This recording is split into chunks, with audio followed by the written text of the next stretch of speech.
And you can see the rhetoric from the Western world and Western media. They are describing the African core as Russian mercenaries, which is very deliberate. The choice of words is very deliberate. Now, these are soldiers of fortune. So when you are already being labeled in that manner, you want to be very careful. Remember the age-old saying, give a dog a bad name and kill it. That, I think, is what is happening.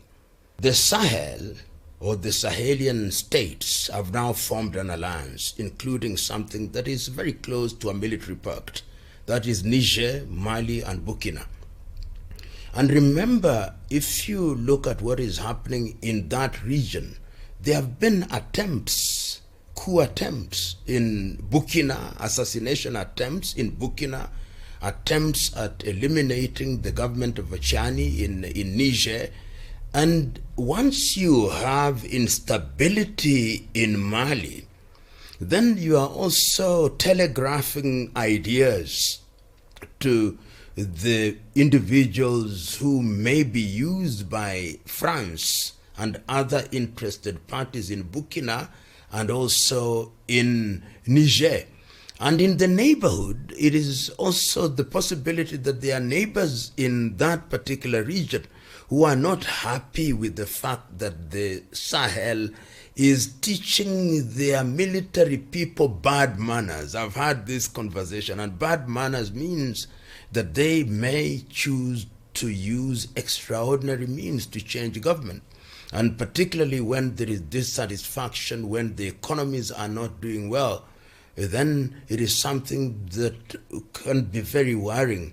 And that is why there is the attempt in the Sahel region for them to coordinate their affairs, to have defense pacts. And the African core from Russia is being used. They are quite present, as you know, in Burkina, and the presence also in Central African Republic. They are becoming the people to go to in order to protect yourself against the machinations of the French and other players in the region.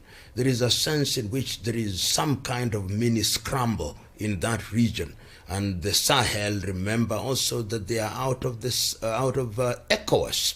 Remember that they have also been suspended from the African Union, so that they have been ostracized, and in that state of ostracism, then they are becoming reliant on powers that are prepared to help them and protect them and give them security. Because in the neighborhood there is hostility. And as we know, the French are very present in their colonies, which are former colonies in that area, and quite a presence, we already know, in La Côte d'Ivoire particularly, and in Cameroon.